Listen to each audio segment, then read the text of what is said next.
नमस्कार दोस्तों, मैं देवलाल चौधरी डायनेमिक एजुकेशन जोधपुर में आपका हार्दिक स्वागत है। आज हम वेक्टर सदिश के बारे में बात करेंगे। आज और कल दोनों थ्योरी प्लस आज तो कम ही क्वेश्चन है, लगभग 30 या 35 के आसपास ही क्वेश्चन है, और कल भी इतने ही लगभग 50 के आसपास क्वेश्चन लेंगे और बची हुई पूरी थ्योरी। ठीक है, आज हम पढ़ेंगे सदिश और अदिश के बारे में। दो चीज पढ़ने वाले हैं और फिर कल लेके आएंगे थ्योरी जो भी बची होगी, ट्रेंगल का, चतुर्भुज का, षटभुज का, एरिया, क्षेत्रफल, आयतन, ठीक है, बला, गुण, जो भी इसमें होगा वो सारा हम कल पूरा कर लेंगे इसकी थ्योरी, और फिर हम फटाफट क्वेश्चन जो 500 की सीरीज होगी वो करेंगे।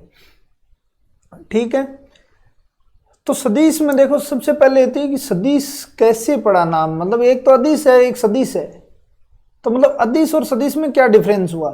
तो सबसे पहले वो देख लो कि आप, जैसे मान लो मैं आपको कह दूं कि एक बस 40 किलोमीटर प्रति घंटा की रफ्तार से चल रही है, कि एक बस 40 किलोमीटर प्रति घंटा की रफ्तार से चल रही है, मतलब मैंने केवल एक आंकड़ा दिया आपको 40।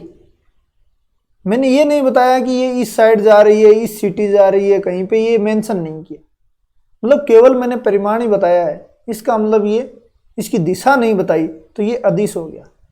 ठीक है, अभी मैं आपको कह दूं कि 40 किलोमीटर उत्तर की तरफ जा रही है, या फिर कोई सिटी का नाम ले दूं जो उसकी तो डायरेक्शन आपको पता ही होता है, तो वो क्या हो जाएगी है कि सदिश राशि में आ जाएगी।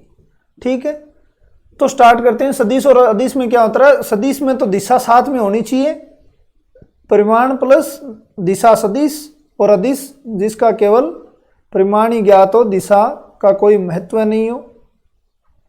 अब ये चैप्टर ज्यादा हार्ड नहीं है, लेकिन ये चैप्टर जब भी घुमाते हैं ना, तब ये चैप्टर हार्ड भी थोड़ा बन जाता है, प्लस लेंथी क्वेश्चन आते हैं। उनको हम किस शॉर्ट ट्रिक से करेंगे, सबसे बड़ी बात है शॉर्ट ट्रिक से किससे करेंगे। तो वो शॉर्ट ट्रिक में कुछ एक लंबे क्वेश्चन आएंगे, तो उसमें मैं आपको बताऊंगा कि इससे नहीं करेंगे, हम इस शॉर्ट ट्रिक से करेंगे।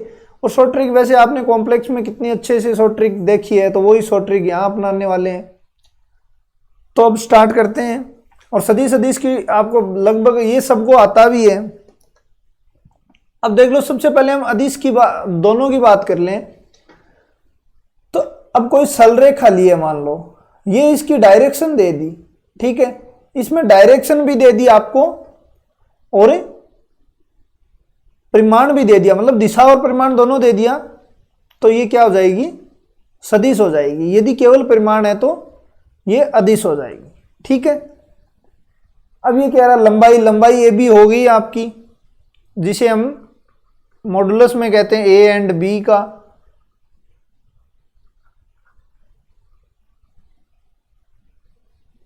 अब देखो आधार क्या चीज है, तो ए बी का आधार क्या हो गया, एल हो गया पूरा, मतलब किस तल पे है वो इसका आधार बन गया। दिशा क्या हो गई, जैसे एक बस उत्तर की तरफ जा रही है तो उसकी दिशा उत्तर हो गई, तो मान लो ये डायरेक्शन है कोई ए से बी, तो इसकी डायरेक्शन क्या होगी, ए से बी हो गई, और इसकी डायरेक्शन बी से ए की तरफ हो गई। तो ये चीज है। ठीक है, दिशा का बहुत फर्क पड़ता है यहाँ पे। आगे सदिश में हम बात करेंगे। सबसे पहले हम अदिश से, अभी चलो सदिश ही चल रहा है इसमें। तो आज क्या है कि आरबीएससी की जो बुक है ना, जब भी आपकी मांग चल रही थी कि आरबीएससी की बुक भी साथ में पढ़ाओ, तो मैं आरबीएससी की बुक साथ में लेके आया हूँ। ठीक है, और फिर चलो एक दो वीडियो बढ़ेंगे, कोई बात नहीं है, अच्छे क्लियर होगा, अच्छी थ्योरी क्लियर होगी, और इसी थ्योरी से हम शॉर्ट ट्रिक लेके आते हैं। शॉर्ट ट्रिक का मतलब यही होता है कि 3-4 जगह की थ्योरी एक साथ लगाना, और कोई बड़ी चीज नहीं होती है। शॉर्ट ट्रिक 3-4 जगह की थ्योरी एक साथ लगाते ही आपकी शॉर्ट ट्रिक निकल के आ जाती है। अब देखो सदिश, ये हमने सब कुछ पढ़ चुके हैं, सदिश की डेफिनेशन क्या होती है, और इसका सदिश का मापांक आपको पता है, परिमाण को हम मापांक से करते हैं, और मापांक हमेशा पॉजिटिव होता है। तो ये तो आपको पता ही है, हमने कॉम्प्लेक्स में भी पढ़ चुके हैं कि इसका मॉडुलस हमेशा पॉजिटिव होता है। अब सदिशों के कई प्रकार भी हैं। देखो सदिशों के प्रकार है, मात्रक या इकाई सदिश। इकाई सदिश उसे कहते हैं जिसका परिमाण एक हो, जिसका परिमाण क्या हो, एक हो, उसे हम इकाई सदिश कहते हैं। ठीक है, मान लेते हैं ये कोई सदिश है, ठीक है, इसका मॉडुलस ए इसका परिमाण हो गया, ठीक है, इसको ए से मान लो आप, इसे हम ए भी लिख सकते हैं, कोई दिक्कत नहीं है, क्योंकि ये भी एक अदिश राशि बनेगी। सदिश का मॉडुलस निकालोगे तो ये परिमाण निकालोगे तो वो एक अदिश राशि होगी, इसे हम ए से भी डिनोट कर सकते हैं। अब इसका इकाई सदिश निकालेंगे तो सदिश ए अपॉन ए, ये इसका इकाई सदिश, ये आपको सबको पता भी है। बी का क्या हो जाएगा, बी अपॉन बी, सी का सदिश सी अपॉन सी। अब जीरो सदिश, जीरो सदिश उसे कहेंगे जिसका परिमाण या मापांक शून्य होता हो, ठीक है, मतलब जिसका मॉडुलस यदि शून्य होता हो तो उसे क्या कहेंगे, जीरो सदिश कहेंगे। अब इनका मापांक भी शून्य की आएगी तो वो देखेंगे।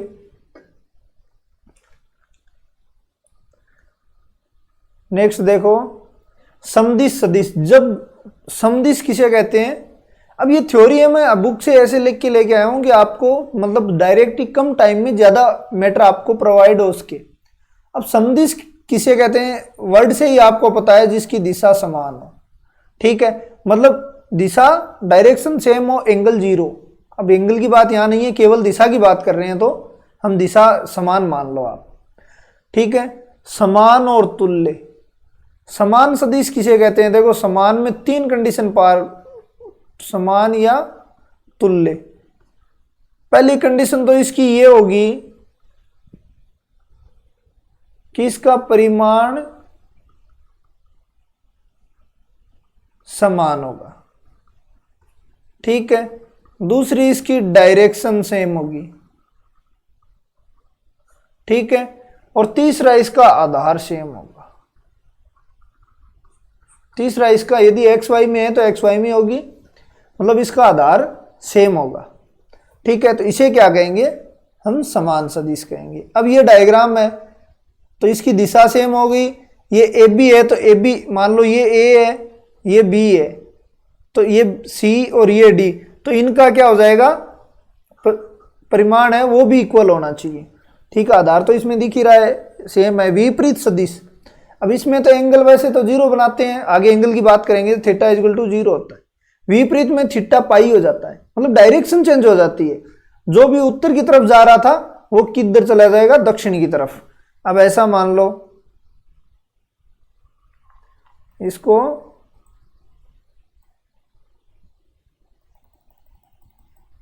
देखो ये छोटी छोटी चीजें आपको डेफिनेशन तो इसकी आती हैं, लेकिन ये ट्रिक में जब यूज होगी ना तब आप थोड़ी प्रॉब्लम हो सकती है। तो आप देखना, ये लो ऋण सदिश और वो विपरीत सदिश, तो सदिशों की दिशा क्या होगी, ये ए है तो ये माइनस ए हो जाएगा, मतलब इसकी डायरेक्शन चेंज होगी, ठीक है।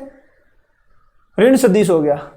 अब इसमें मापांक में डिफरेंस हो सकता है, कोई बड़ी बात नहीं है क्योंकि डायरेक्शन की बात करी है, लेकिन ऋण सदिश की बात कर ली ना, ऋण सदिश का मतलब मापांक सेम होना चाहिए भाई। एक तो होता है विपरीत सदिश, विपरीत में आपको मैंने कह दिया आयोटा है और एक माइनस आयोटा है, ठीक है। तो आयोटा तो जीरो बनाएगी, मतलब आई भाई ये आगे काम आएगी अपनी, आई ये होती है और ये जे होती है, और ये जेड की अपन के लेते हैं, तो आई कह दिया तो दूसरा एक बार सदिश इधर है तो दूसरी विपरीत इधर हो जाएगी, मतलब एक बार इधर है तो दूसरा इधर हो जाएगा।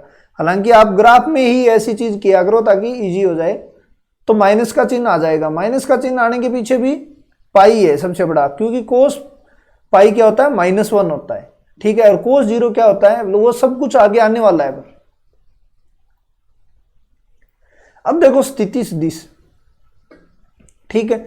स्थिति सदिश क्या है कि अब मान लो आपको मैं कह दूं कि 3 की स्थिति क्या है, तो आप क्या कहोगे, 2 और 4 के बीच में है।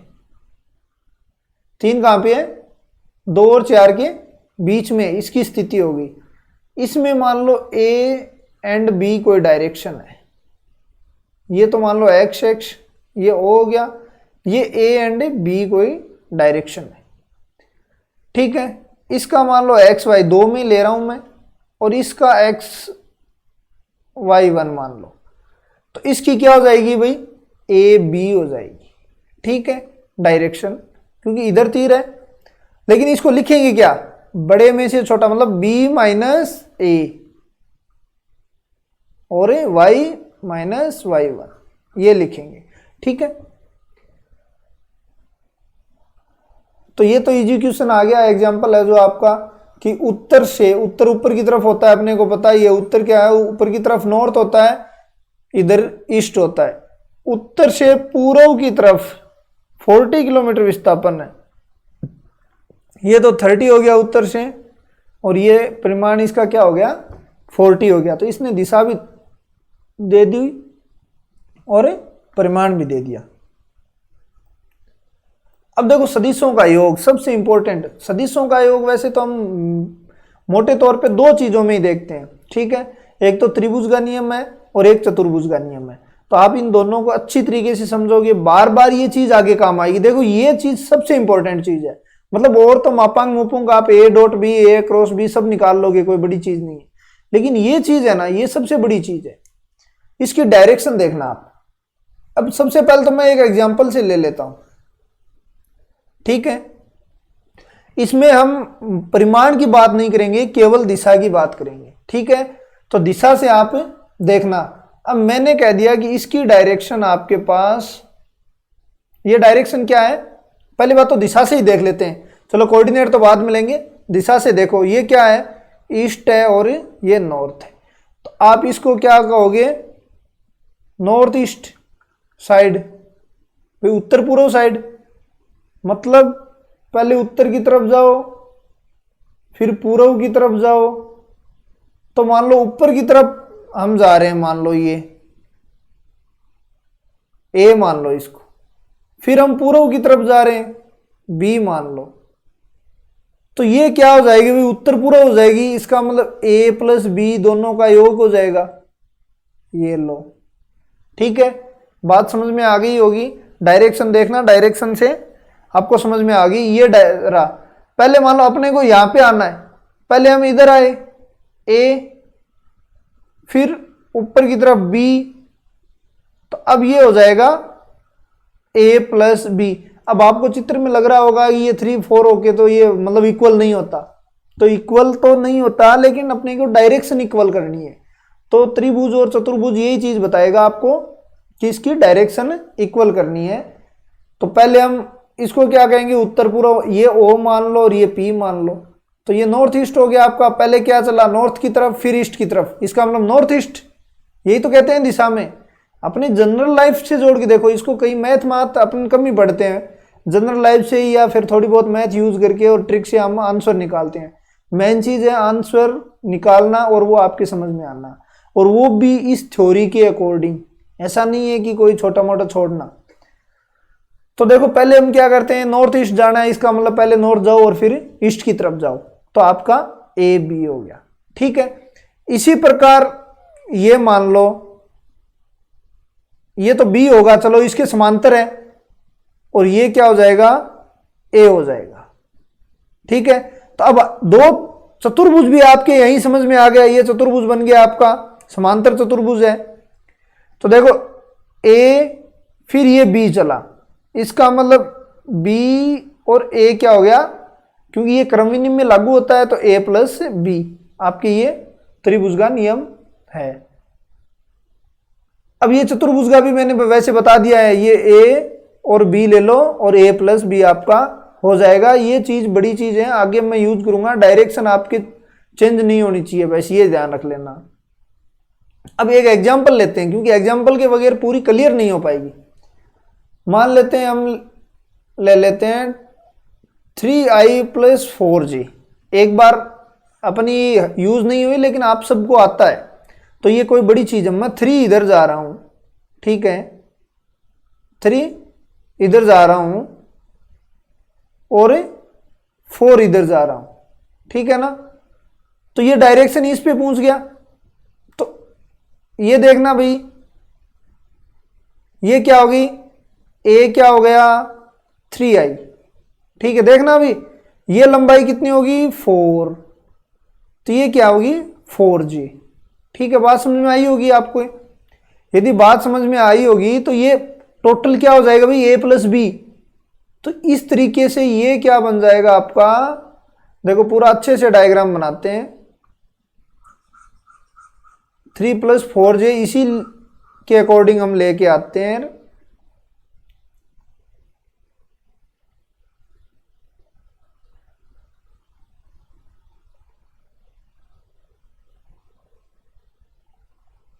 चलो ऐसे ही बना ले।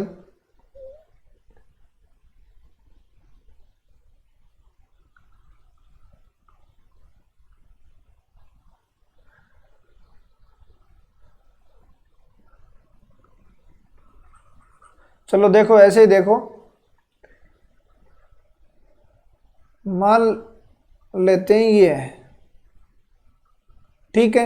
ये पॉइंट अपने को पता नहीं है, मैंने कह दिया यहाँ पे 3 चलना है, तो a = कितना चला 3i। फिर कह दिया b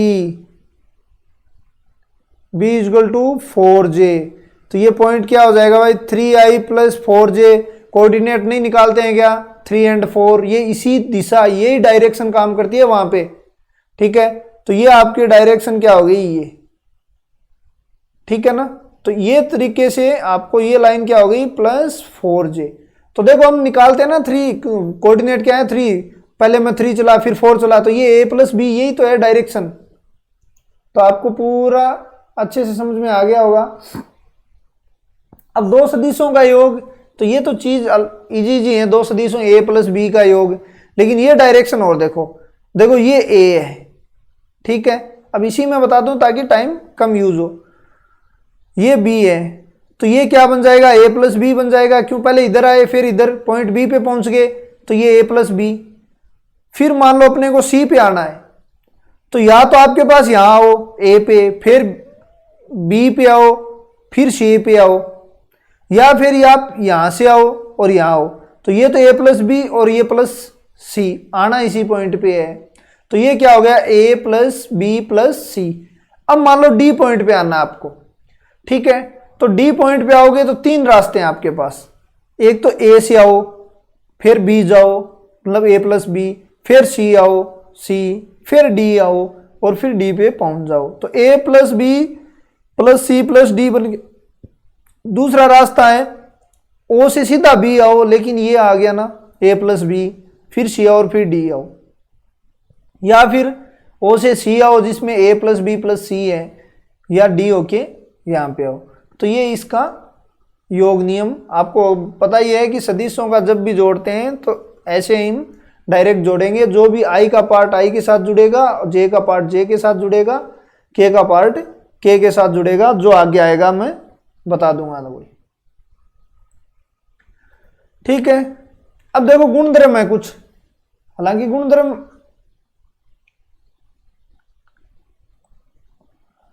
कुछ गुणधर्म है, देखो क्रम विनिमय हमेशा होता है क्योंकि इसमें तो कोई प्रॉब्लम ही नहीं है। b + a ये क्रम विनिमय का लागू करता है, सहचार्य भी लागू करता है, कोई दिक्कत ही नहीं है। देखो क्रम विनिमय हमने ज्ञात भी किया है, ज्ञात ऐसे किया है हमने कि मैंने बताया था, देखो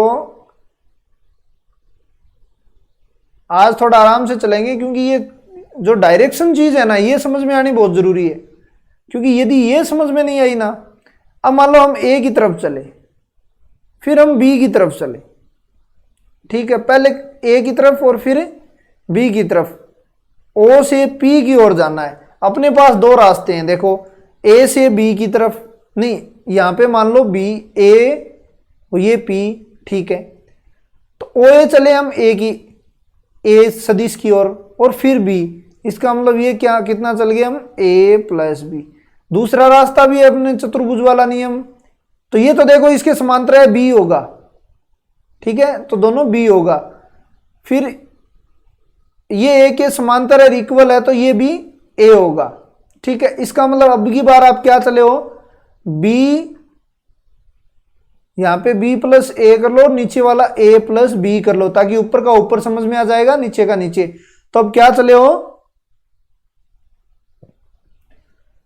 b और a मतलब b + a, ठीक है।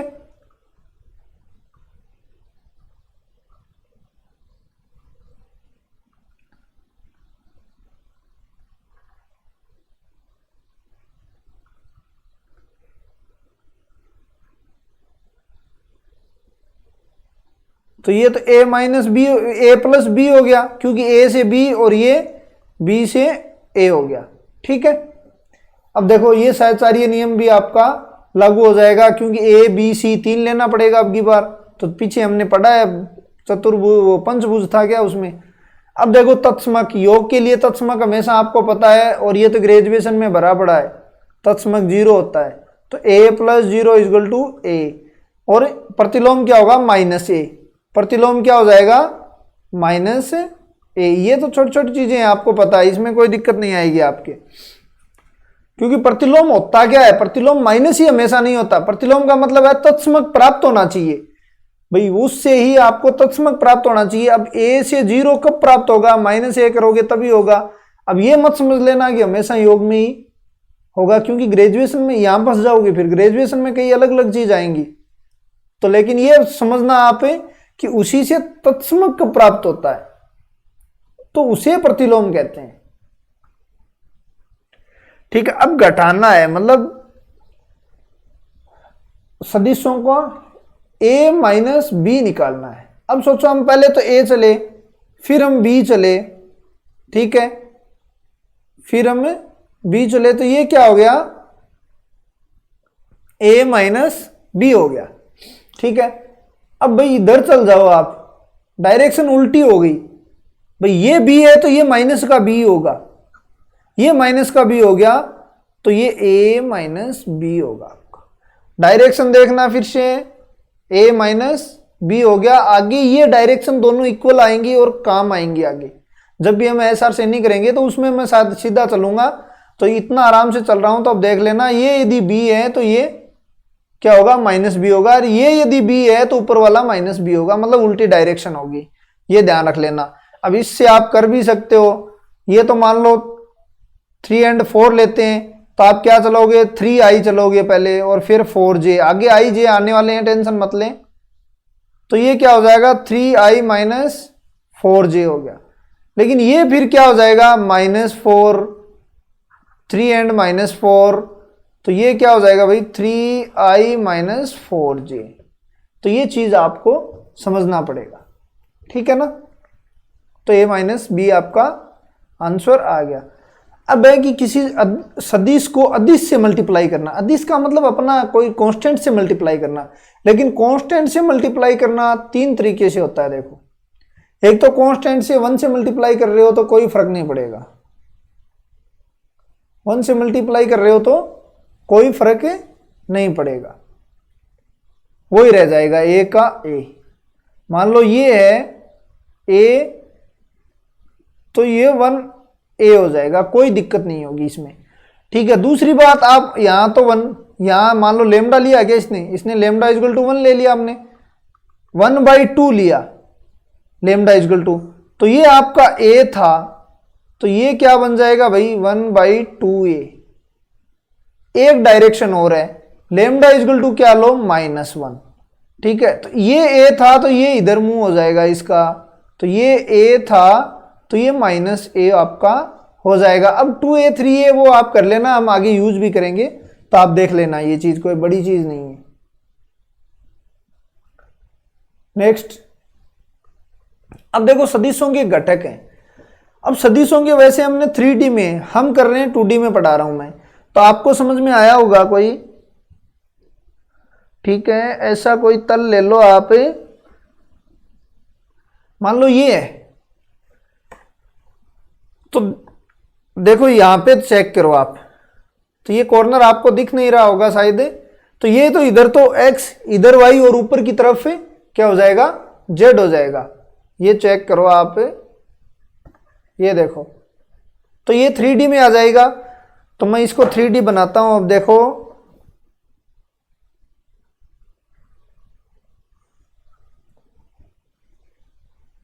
ठीक है, ये z लेते हैं हम, ये x लेते हैं और ये y लेते हैं। अब देखो x के अकॉर्डिंग यहां क्या होता है, कोऑर्डिनेट 1 0 एंड 0 तीनों में ले रहा हूं। इसका मतलब i plus j plus k होता है वैसे तो, लेकिन ये क्या हो जाएंगे 0 0, तो ये यहां पे केवल i बचेगा। इसी प्रकार यहां पे k बचेगा, क्यों z गए, और इसे हम जे कहेंगे y को। तो इन्हीं को हम घटकों के रूप में करते हैं। OX मान लो ये O है, तो OX क्या हो जाएगा, OX I, OX के अनुदेश I घटक होगा, OY के अनुदेश J घटक होगा और OZ के अनुदेश K घटक होगा। ठीक है, अब ये Z नीचे आएगा तो ये तो 3D में रह गया तो आपको दिखेगा नहीं, तो माइनस K हो जाएगा। ये यदि इधर जाएगा तो माइनस I हो जाएगा और ये J ऊपर जाएगा तो माइनस J हो जाएगा। ये इसके डायरेक्शन के अकॉर्डिंग होती हैं। और पूरा हम जब लेके चलते हैं, ये मान लो पॉइंट यहाँ पे पॉइंट X Y P मान लो ये, और Z है, तो ये OP क्या बन जाएगा, X माइनस 0, Y माइनस 0 और Z माइनस 0, तो XI plus YJ plus ZK। ठीक है, क्योंकि हमने स्थिति सदिश भी साथ में लेना है, ये चीज को ध्यान रखना है, इसकी स्थिति को भी हमें साथ में लेना है। तो OP क्या हो जाएगा भाई, OP क्या बन जाएगा, तो ये XI YJ और ZK बन जाएगा। तो ये तो नॉर्मल चीज है वैसे, दो बिंदुओं को मिलाने वाला सदिश। अच्छा, अब देखो दो बिंदु हैं कोई, ठीक है, ये कोई पॉइंट P1 मान लो, इसने माना वही हम मान लेते हैं, ये P2 मान लो, ये O से और ये P2 है, O से P1 है और O से P2। ठीक है, अब अपने को लेना है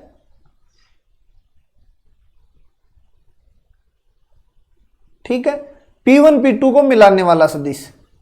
तो P1 P2 को मिलाने वाला सदिश लेंगे तब कैसे लेंगे भाई, P1 P2 को मिलाने वाला सदिश से ये डायरेक्शन ये हो गई, फिर ये डायरेक्शन, फिर यहां पहुंचे हो, इसका मतलब OP2 माइनस OP1। ठीक है, अब ये ऐसे समझ में नहीं आई तो पहले तो आप यहां आए हो, ठीक है, OP1, फिर P1 आए हो, फिर तो यहां P2 पे पहुंचे हो, ऐसे ही थोड़ी पहुंचे हो। तो पहले तो OP ऐसे मान लो, OP1 plus PP2 is equal to OP2। ये तो हमने कर ही चुके हैं भाई, ये A और ये B मान लो, तो ये A प्लस B हो जाएगा इसके अकॉर्डिंग। ठीक है, तो ये PP1 मान लो, इसकी दो अलग अलग पॉइंट आ गए। बाकी इसको याद तो आपको पता ही है सब कैसे रखेंगे। ये मान लो x का, मान लो x1 y1 कोऑर्डिनेट है, और ये कोई P1 मान लो और ये कोई P2 मान लो, x2 y2 है, P1 P2 मान लिया, तो ये P1 P2 क्या हो जाएगा, x2 minus x1 I plus y2 minus y1 j। ठीक है ना, तो इस तरीके से हमें करना है। अब खंड सूत्र है, खंड सूत्र का मतलब देखो भाई, हमने खूब पढ़ा है लाइन में खंड सूत्र को, अंत विभाजन, बाह्य विभाजन, वही विभाजन यहाँ पे है, लेकिन यहाँ पे केवल सदिश है। ये कोई पॉइंट O है, ठीक है, इस पे मान लो कोई सदिश P है, इस पे कोई सदिश Q है। ठीक है, अब R इनको दो भागों में विभाजित कर रहा है, अंदर से ले रहे हैं तो अंत विभाजित हो गया। तो अब ये किस अनुपात में काटेगा, तो M अनुपात N में काटेगा। तो ये एंगल भी N अनुपात M में होंगे, ये त्रिभुज का नियम है। ठीक है ना, तो इसका डायरेक्शन अब क्या बन जाएगा, ये R है, ये R पॉइंट मान लो, तो OR क्या बन जाएगा, MOQ plus NOP M plus N। ये अंत विभाजन है। तब यदि बाह्य विभाजन होगा तो आपको पता है माइनस लग जाएगा यहाँ, तो ये चीज में टाइम बर्बाद करने में कोई फायदा नहीं है। अब डायरेक्ट क्वेश्चन देख लेते हैं। अब योगफल है, तो योगफल तो डायरेक्ट जोड़ेंगे भाई, A इक्वल टू क्या, I माइनस 2J प्लस का K है, और B इक्वल टू है माइनस का 2I प्लस का 4J प्लस का 3K।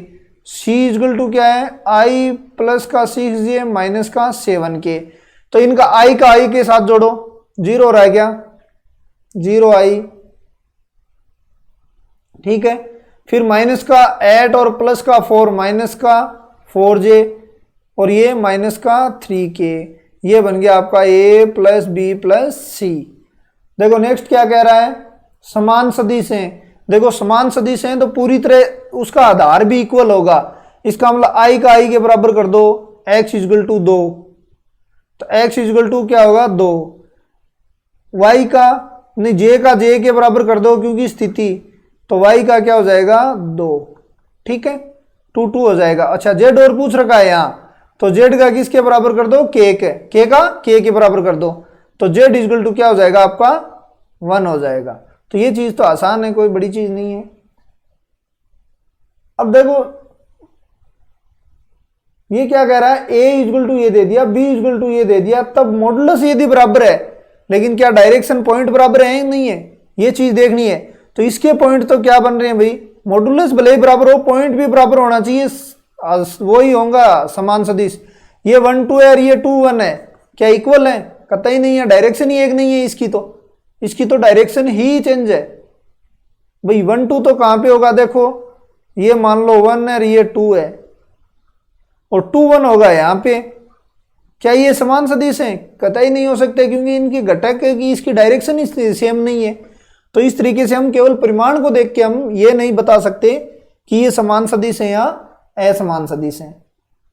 देखो मात्रक सदिश या इकाई सदिश, मात्रक सदिश का मतलब 1 बार अपॉन ए करना है, इसका मतलब ऊपर तो यही और इसके बट्टे में 4 + 3 9 + 1 तो 14, बस डायरेक्ट यही करना है, इतना ही।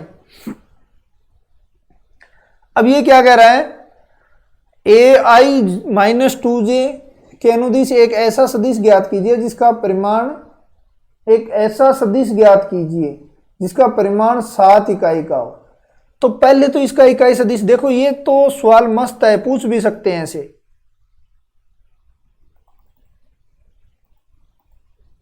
ये क्या कह रहे हैं कि 7 परिमाण का इकाई सदिश ज्ञात कीजिए। हम पहले तो एक परिमाण का ज्ञात कर लेते हैं और फिर 7 से मल्टीप्लाई कर देते हैं, 7 परिमाण का हो जाएगा। एक परिमाण का इससे ज्ञात कर लो भाई, जिसका परिमाण 1 होता है वो क्या होता है, इकाई सदिश होता है। तो देखो एक परिमाण का ज्ञात कर लो आप इससे भाई, मैं तो एक परिमाण का ज्ञात करूंगा, 7 से गुणा करूंगा, 7 परिमाण का हो जाएगा। ये तो अपनी नॉर्मल ही चीज है। एक परिमाण का क्या हो जाएगा, √5। अब 7 परिमाण का ज्ञात करना है तो आप 7 से मल्टीप्लाई कर दो, और क्या है √5, ये आपका आंसर आ जाएगा, ठीक है। अब ये क्या कह रहा है, ये क्या कह रहा है, इसके योगफल का इकाई सदिश, इन दोनों को जोड़ो भाई, a + b निकालोगे, फिर मॉडुलस a + b करोगे, तो a + b का यह इकाई सदिश प्राप्त हो जाएगा आपको, ठीक है। ये तो इजी क्वेश्चन है, कोई बड़ी चीज नहीं है, ये हमने कर ही लिया, कोई बड़ी चीज है नहीं। नेक्स्ट क्वेश्चन देखो, नेक्स्ट क्वेश्चन क्या कह रहा है आपको, नेक्स्ट क्वेश्चन कह रहा है कि P 2 3 0 है, Q -1 -2 और 0 को मिलाने वाला P से Q की तरफ दिष्ट सदिश ज्ञात कीजिए। भाई PQ निकालना है तो PQ निकाल लो, आपने कोई दिक्कत ही नहीं है।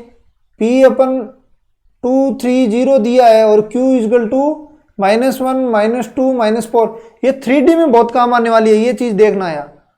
तो Q क्या हो जाएगा भाई, ये कोई OP मान लो, OQ, Q का स्थिति सदिश माइनस OP, P का स्थिति सदिश, तो ये इसमें से घट जाएगा। वैसे हम डायरेक्ट ही करते हैं, -3i -5j और -4k, भाई इसमें से ये घटा दो, बात यही है।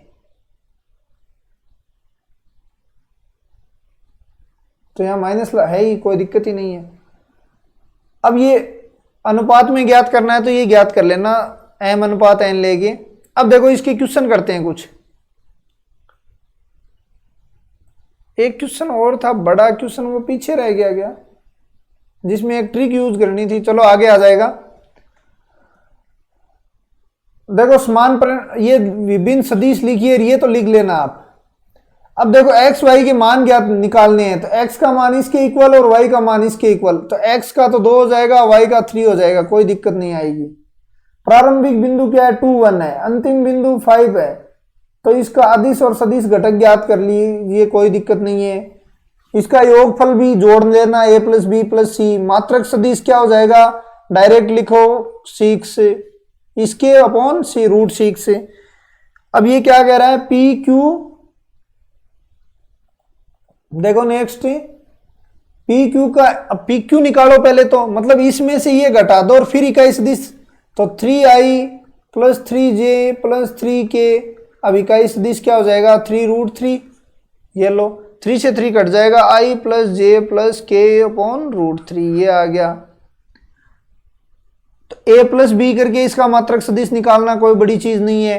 अब ये कह रहा है 8 परिमाण का, पहले तो एक परिमाण का निकालो, एक परिमाण का मतलब इसका इकाई सदिश निकालो।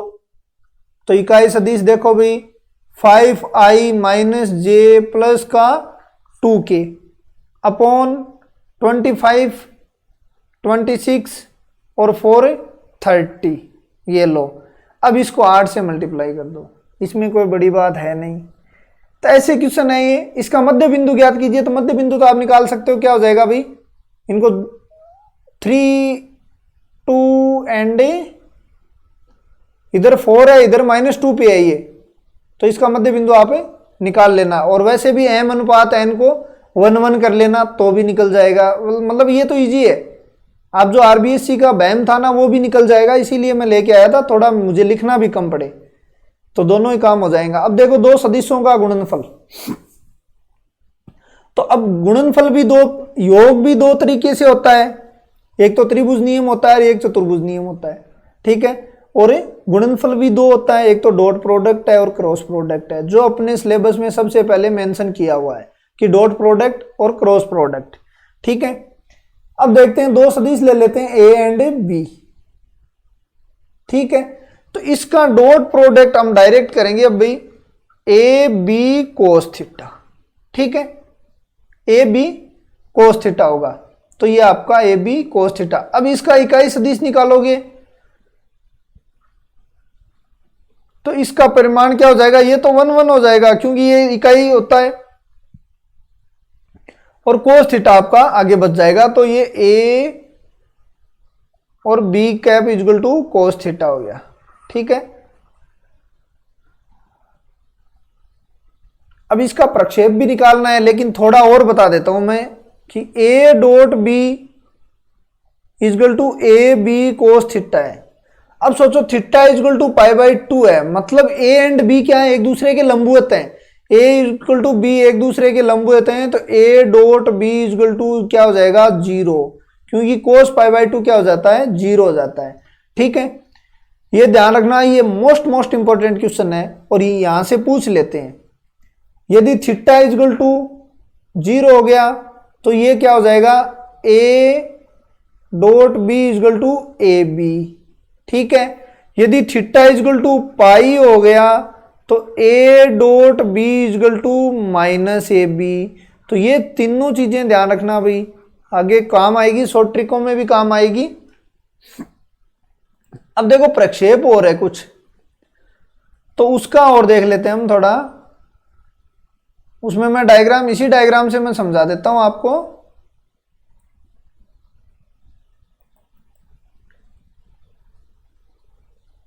इसकी जो व्याख्या है, इसने एक डायग्राम दे रखा है, देखो चलो मैं बना ही देता हूं। ओ है, ये ए तक है। पहली बात तो प्रक्षेप क्या होता है, छाया होती है, ठीक है ना। प्रक्षेप क्या होगा, छाया। प्रक्षेप आगे भी काम आएगा और यहां पे भी देख लेना, प्रक्षेप का मतलब छाया होती है। तो ये बी की छाया यहां तक पड़ेगी भाई, और ये एन पे पड़ेगी, और हमेशा π/2 होगा ये एंगल, ये चीज की ध्यान रख लेना। अब ये एक आपको लग नहीं रहा है, लेकिन ए की इस पे छाया पड़ेगी तो ये प्रक्षेप होगा, तो ये पड़ेगा, ठीक है ना। तो एक बार तो आप ट्रेंगल ले लो O N B, triangle O N B, ये थीटा है, तो देखो कोस थीटा इक्वल टू क्या हो जाएगा, ये तो अपना बी है और ये अपना ए है, तो कोस थीटा क्या हो जाएगा भाई, cos theta equal to B upon A, नहीं ए अपॉन बी हो जाएगा, क्योंकि आधार बटाईकरण होता है। तो देखो ये समकोण बन रहा है कि नहीं बन रहा है, ये 90 डिग्री है, ये थीटा है, तो समकोण बन गया। इसका मतलब ए अपॉन बी तो ए क्या है, ओ एन, तो O N is equal to A is equal to B cos theta. O N क्या है भाई, ओबी का ओ ए पे प्रक्षेप है। देखो ओबी की छाया है कोणीय, ठीक है, कि ओबी की छाया है क्या पर है, ओ ए पर है। इसका मतलब ओबी का प्रक्षेप ओ ए पर क्या है, ओ एन है। ये बात समझ लेना, ठीक है। तो ये क्या हो गया भाई, इसको मैं क्या लिख सकते हैं, ओबी की छाया, ओबी की छाया किस पर है, ओ ए पर, किस पर है, ओ ए पर है, हो गया ओ एन। तो इसको हम प्रक्षेप लिख लो, अब क्या है, ओ बी का ओ ए की दिशा में प्रक्षेप, ये प्रक्षेप लिख लो, एक ही बात है। अब देखो ओ ए की छाया की पर पड़ेगी, ओ ए की छाया यहां एम मान लो आप, तो ये किस पे पड़ेगी भाई, ओ एम पर पड़ेगी। इसका मतलब यदि ओ एम निकाल लो तो वो तो ओ ए की छाया निकल जाएगी, मतलब ओ ए का प्रक्षेप निकल जाएगा। तो ओ एम निकाल लो, यहाँ पे तो हमने क्या ओ एन निकाला था, अब की बार हम क्या निकाल लेंगे, ओ एन। ये बुक में अच्छी तरीके से दिया हुआ है, लेकिन केवल मेरा काम है समझाना आपको। तो छाया निकाल रहे हैं किसकी, ओ ए की, किस पर, ओ बी पर। तो देखो ट्रेंगल तो ये लो, तो ये तो 90 डिग्री बन गया, आपका पता ही है, ठीक है। ये आपका थीटा है, तो आधार तो बी बन गया और कर्ण ए बन गया। भाई 90 डिग्री के सामने वाला कर्ण होता है, 90 डिग्री के सामने, तो कर्ण अब की बार ये बन गया और आधार बी बन गया। तो कोस थीटा क्या हो जाएगा, अब त्रिभुज ले लो आप, त्रिभुज O M A, O M A, तो कोस थीटा इजल टू क्या बन जाएगा भाई, बी अपॉन ए। तो आपका क्या बन जाएगा, बी तो ओ एम है, O M is equal to B is equal to A cos theta. तो यह क्या होगी, ओ ए की छाया क्या पर है, ओ बी पर, ओ ए की छाया किस पे होगी, ओ बी पर होगी। इसका मतलब ओ ए का प्रक्षेप ओ ए का ओ बी की दिशा में प्रक्षेप, ठीक है। तो ये चीज को आपको अच्छे से समझ में आ गई। हालांकि इसका मैं याद करने का एक ट्रिक बताऊंगा, तो आपको बहुत अच्छी से याद हो जाएगा, वो यहीं देख लो आप। अब अपने को क्या कहते हैं, ये तो छाया छुया तो कहीं काम नहीं आने वाली। अपने को क्या कहेगा, दो सदिश देगा, ए दे देगा कोई और एक बी दे देगा। अब कहेगा कि ए का बी पर प्रक्षेप ज्ञात करो या फिर बी का ए पर प्रक्षेप ज्ञात करो। अब सोचो ए का बी पर प्रक्षेप किसके ऊपर, बी पर, तो नीचो बी ने नीचे दाब लियो आपने, हरी को ऊपर ए डॉट बी कर दो। याद फॉर्मूलो रखने के लिए बहुत शानदार चीज है यार, ठीक है। बाकी कंफ्यूज हो सकते हो आप, कोई दिक्कत नहीं है। दूसरे में देखो आप, बी का ए पर प्रक्षेप, मेरी ये लैंग्वेज है ना, ये आपको किसनों में याद आएगी, देखना जब आप बोलने की कोशिश करोगे तो ये लैंग्वेज आपको याद आएगी कि अरे वास्तव में ऐसे की पर ए पर, तो ए ने तो दाब लियो नीचे, और ऊपर ए डॉट बी, ये किसका हो गया, इसका प्रक्षेप। जिसके ऊपर है बी नीचे दाब लियो और बी के ऊपर ए डॉट बी, अपनो प्रक्षेप आ गया पूरा। तो फॉर्मूला याद नहीं रखने, जो फॉर्मूले में यही आपको याद करवा दूंगा पूरा, आप टेंशन न लें। भाई थोड़ा सा लैंग्वेज पे, लैंग्वेज में इसलिए यूज कर रहा हूं ये कि आपको हो सके तो याद हो जाए एक बार में, ठीक है ना। बाकी मैं कोई राजस्थानी का मास्टरमाइंड नहीं हूं, लेकिन मैं यही कोशिश है कि आपको कैसे जैसे करके एक बार में ही याद हो जाए। अब ये तो हमने कर लिया है कोस थीटा वाला, तो ये तो पूरा हो गया प्रक्षेप, ये तो कंप्लीटली हो गया। हाँ एक चीज और देखो आप, इसमें एक चीज इसने लिख दी तो मैं भी लिख दूं, क्योंकि इससे कम तो हम भी नहीं है। अब देखो इसको क्या लिख सकते हैं, बी अपॉन मॉडुलस बी, तो इसने थोड़ा सा ऐसा कर दिया, ठीक है, तो मैं भी कर देता हूं, ए की कैप और बी लो, ठीक है, इसमें कोई दिक्कत नहीं है। तो ये पेज बीच में ऐसे ही आ गया, ठीक है, ये तो हो गया आपका। अब देखो क्या है, सदिश के गुणन के कुछ महत्वपूर्ण, ठीक है, कुछ महत्वपूर्ण तो हमने सबसे पहले ही कर लिए, क्योंकि जब क्या कह रहा है, A dot B is equal to F B cos theta, theta is equal to 0, मतलब समांतर, समांतर का इसका मतलब A dot B is equal to F B, क्योंकि कोस 0 रखते ही क्या हो जाएगा, 1 हो जाएगा। अब नेक्स्ट देखो, थीटा इजगल टू π/2 या 90 डिग्री, π/2 या 90 डिग्री, तो ये क्या हो जाएगा, A dot B is equal to 0, ठीक है। यदि ए एंड बी एक दूसरे के लंबवत हैं तो वो ए डॉट बी 0 हो जाएगा, ठीक है। तीसरी कंडीशन क्या है, तीसरी कंडीशन है पाई, जिसने इसने ली नहीं होगी शायद, हाँ, ये तो समांतर हो गया, ये लंबवत हो गया भाई, ये लंबवत हो गया आपका। तीसरी कंडीशन और देख लो, थीटा इजगल टू पाई, मतलब समांतर और विपरीत दिशा, क्योंकि पाई करते ही देखो पाई कहाँ जाता है, विपरीत दिशा में। कॉम्प्लेक्स में तो खूब पढ़ाया हमने, तो ये आपको समझ में आ गई होगी बात पूरी, कोई दिक्कत नहीं है। 3 4 कौन सी रहेगी, एक समान सदिश, ठीक है। यदि ए बी की जगह भी इसने ए ले लिया तो ये समान सदिश मान रहा है, कोई बात नहीं। अब देखो क्रम विनिमय नियम भाई बिल्कुल इसमें लागू होता है, क्रॉस प्रोडक्ट में लागू नहीं होता, वहां माइनस का चिन्ह आ जाता है, ठीक है। A dot B is equal to A B cos theta, ठीक है। तो इसको क्या लिख सकते हैं, बी डॉट ए बी लिख सकते हैं। वैसे बी ए कोस थीटा करोगे तो हो जाएगा, क्योंकि थीटा यदि माइनस में रखोगे तो कोस पॉजिटिव कर देगा, वहां साइन है ना वो किसी की नहीं सुनता, वो माइनस रखोगे तो माइनस को बाहर फेंक देगा, ठीक है। तो वहां माइनस का चिन्ह आ जाएगा, ये ध्यान रख लेना, क्योंकि इकाई सदिश और होता है वहां। एम से गुणा करोगे तो ये एम हो ही जाएगा, बंटनता का नियम इसमें लागू होता है, कोई दिक्कत ही नहीं है। अब गए घटकों के पदों में दो सदिशों का गुणनफल। अब देखो घटकों के पदों में थोड़ा सा और देख लो, ए इजगल टू A1 आई। अब एक चीज और देखो, इससे पहले एक चीज और देखो, क्योंकि ट्रिकों में तो ये बड़ी मास्टरमाइंड बनेगी आगे जाके। आई डॉट आई 1 होता है, ठीक है, क्योंकि कोस 0 हो जाएगा भैया। इसको भी ए मानो और इसको भी एक प्रूफ करके बता देता हूं चलो मैं। तो ए डॉट बी, आई का मापांक 1, ई का मापांक 1, कोस क्या है, दोनों सेम ही है, मतलब समांतर हैं, तो कोस 0। इसका मतलब ए आई डॉट आई क्या हो जाएगा, ये पूरा क्या हो गया 1। ये तो आई डॉट आई था तो ये 1 हो गया। इसका मतलब जे डॉट जे 1 हो जाएगा, के डॉट के भी 1 हो जाएगा। ये चीजें ध्यान रखना आप।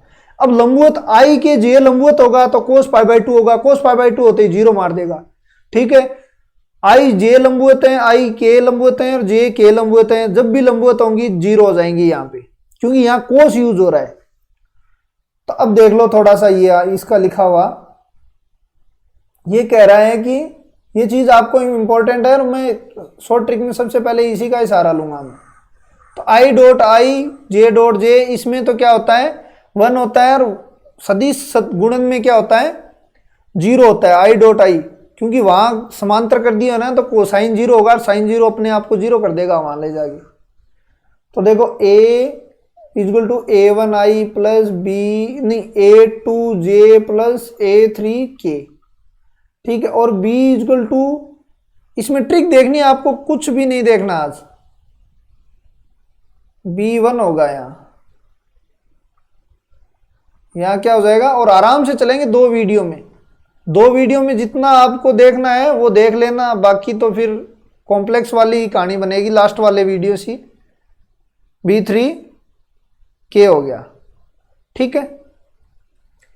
अब देखो इसको मल्टीप्लाई करना है, तो देखो i को i से करेंगे, j को j से करेंगे और k को k से करेंगे, बाकी कुछ नहीं करेंगे हम। तो इसने कर रखा होगा बड़ी बड़ी चीज, A1 B1 A2 B2 A3 B3, हम इतना ही करेंगे, बाकी सारा 0 हो जाएगा। देखो i का j के सापेक्ष करोगे लंबवत है 0 हो जाएगा, i j का k के सापेक्ष करोगे लंबवत है 0 हो जाएगा, तो इसका कोई ज्यादा महत्व नहीं बनेगा।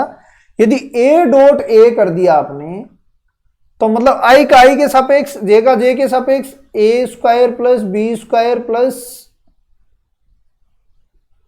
ठीक है, या A2 स्क्वायर, और ए 3 स्क्वायर बन जाएगा। इसका मतलब ए डॉट ए क्या हो जाएगा, ए स्क्वायर बन जाएगा। ठीक है, तो ये चीजें आपको ध्यान रखना भाई। ये हमने कर ही लिया। ये डबल कैसे लगे हुए हैं सभी।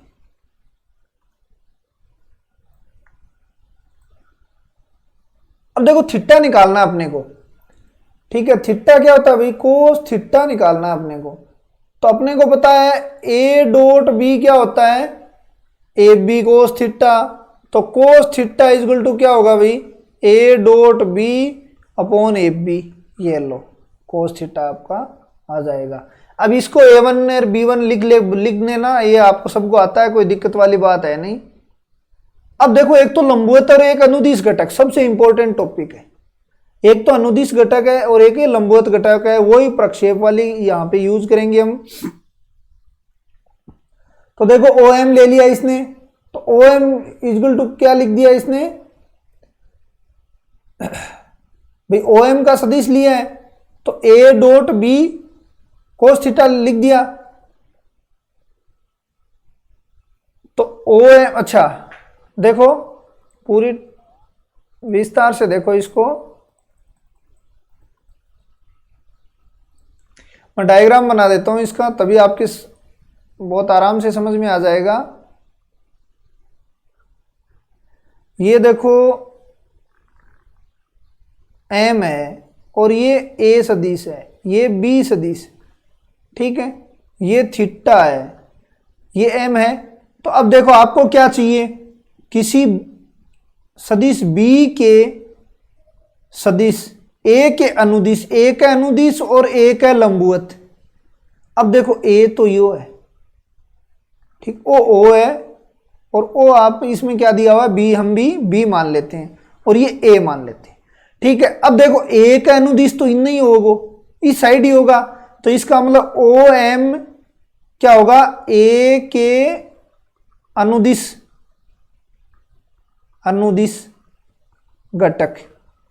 इसको मतलब अनुदिश निकालना है तो OM निकालना पड़ेगा। तो अब इसके लंबवत कौन सा होगा भाई, MB होगा। तो MB होगा, ये ध्यान रख लेना, MB। ठीक है, तो MB, BM नहीं लिख सकते इसको, MB होगा ये। तो MB क्या हो जाएगा, इस A के लंबवत घटक। ये लो A के, क्योंकि लंबवत है ये 90 डिग्री बन रहा है, आपको छाया में बताया हुआ है लंबवत घटक। अब देखो यदि OM निकाल लिया आपने और MB निकाल लिया तो आपका अनुदिश और दोनों आ गया। तो अब तो देखो आपको MB निकाल लिया ना, यदि आपने OM निकाल लिया तो MB तो ऑटोमेटिक ही निकल के आ जाएगा। देखो OM क्या हो जाएगा भाई, OM तो खुद और इसका इकाई सदिश। OM हमने बता दिया, OM तो A है। A क्या होता है भाई, पीछे हमने ज्ञात किया है cos theta, A upon B। A को क्या, B कोस थीटा किया है, तो B कोस थीटा भाई, ये हमने 90 डिग्री लिया, पीछे किया है ना, A upon B equal to cos theta. तो A को B कोस थीटा लिख दिया। इसका मतलब OM को क्या लिख सकते हैं हम, B कोस थीटा लिख सकते हैं, और A का कैप क्योंकि इसका इकाई सदिश। ठीक है, अब cos theta equal to B को तो B रख लो आपने। ठीक है, cos theta equal to A dot B upon AB और A की कैप रख लो। ठीक है, ये आपका OM हो गया। ये क्या हो गया, ओम हो गया। अब देखो MB निकालना है, अपन को सबको पता है कि OM plus MB equal to OB होगा। OM plus MB equal to OB। ये चीज आराम से इसलिए बता रहा हूं कि OB इक्वल टू क्या होगा, OM प्लस MB। ठीक है, अब देखो OB तो B है, अपने को पता है, OM हमने निकाल लिया, MB अपने को निकालना है, तो OM को इधर लिया हो, B minus OM equal to MB। ठीक है, B माइनस ये क्या हो जाएगा, B A dot B upon A B, और ये लो, ये तो हो गया लंबवत घटक, और ये हो गया ऊपर वाला ओ एम हो गया अनुदिश घटक। ये चीजें आराम से इसलिए बता रहा हूं कि ये फिर डायरेक्ट यूज करेंगे हम। तो ओ एम तो अनुदिश हो गया क्योंकि ओ एम तो ये, और इसके लंबवत क्या है, एम बी है, तो एम बी हो गया। आगे देखो, अब देखो भाई क्वेश्चन आ गए हैं, फटाफट क्वेश्चन कर लेते हैं। देखो लेमडा के किस मान के लिए सदिश परस्पर लंबवत होंगे, मल्टीपल गुणा करो, लंबवत क्यों, A dot B is equal to 0, फटाफट गुणा करो, 2 into 1 -2 plus lambda plus 5 is equal to 0, इसका मतलब लेमडा इजल टू -3। ठीक है, मध्य कोण कोस थीटा इजल टू क्या होता है, ए डॉट बी, और ए और बी लो, ए डॉट बी निकालो, ए डॉट बी क्या हो जाएगा 6 + 2 -3, 6 + 2 -3 अपॉन 9 √19 एंड 3, 5/3 √19, ये लो। लेकिन अपने को तो इतने में ही करना है, मतलब डायरेक्ट ही लिखना है, इसने इतना नहीं करना है बस। अब देखो अच्छा इसका स्क्वायर है, और यहां पे स्क्वायर इसने लिखा नहीं होगा। देखो नेक्स्ट क्वेश्चन ये है,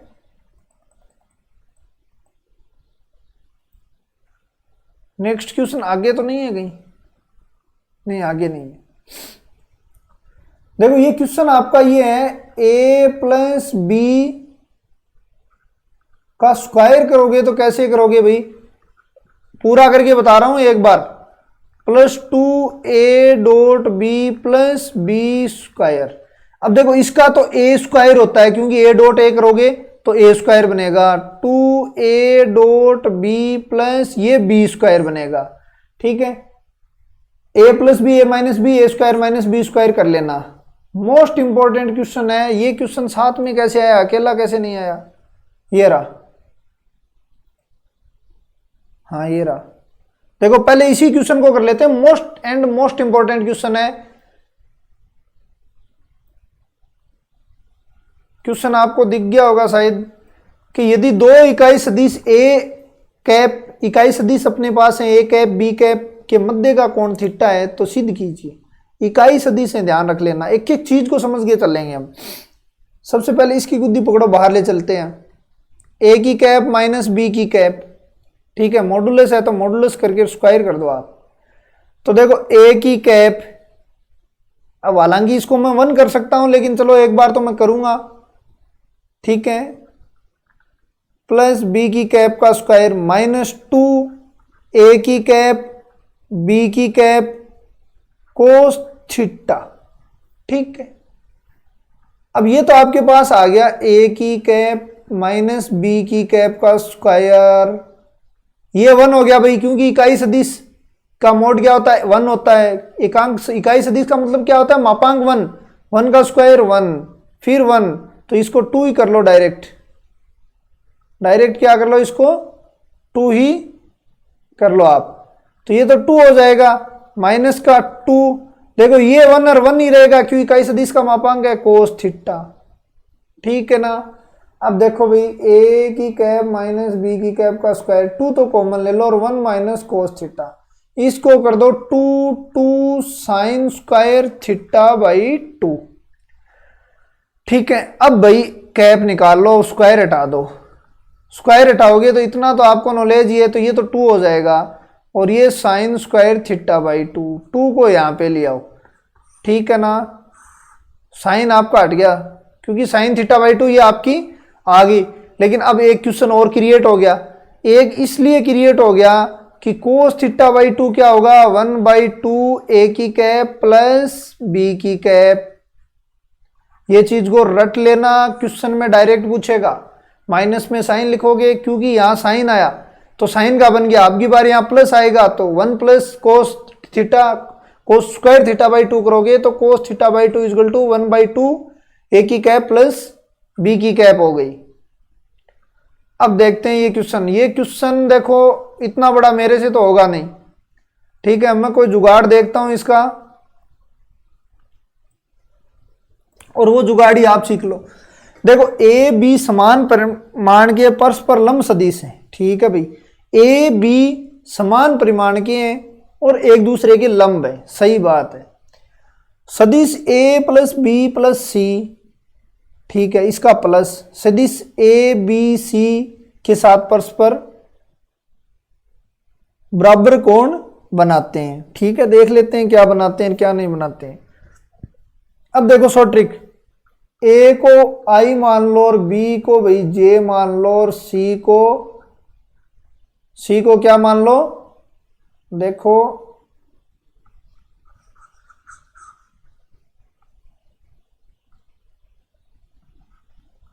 ए को आई मान लो, बी को जे मान लो, सी को के मान लो, ठीक है। अब देखना क्या कह रहा है, ए प्लस बी, तो कर दो भाई ए प्लस बी, इतना बड़ा नहीं होगा, इतना बड़ा आप करके देखना एक बार। सी, तो ये क्या, आई प्लस जे प्लस के बन गया आपका, ठीक है। ये क्या कह रहा है, ए के साथ बी के साथ सी के साथ बराबर कोण, तो कोण कैसे निकालते हैं, कोस थीटा, तो इनसे मल्टीप्लाई करते हैं। तो एक बार आई प्लस जे प्लस के, आई के साथ मल्टीप्लाई किया और रूट, देखो a dot B upon 1 plus 1 plus 1 और ये 1 आई का 1 हो गया।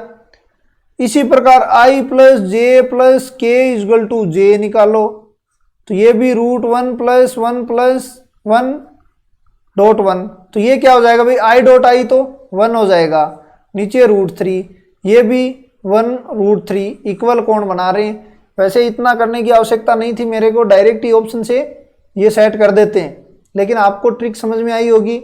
ऐसी कंडीशन हो आई जे के मान लिया करो, उसके तो जीरो ही मान लिया करो, ताकि वो जीरो कहीं लपड़ान रखे रहे ना मल्टीपल की, तो वो जीरो कर देगा, अपने आप एडजस्ट कर लेगा। तो ऐसी कंडीशन में ऐसा मान लिया करो।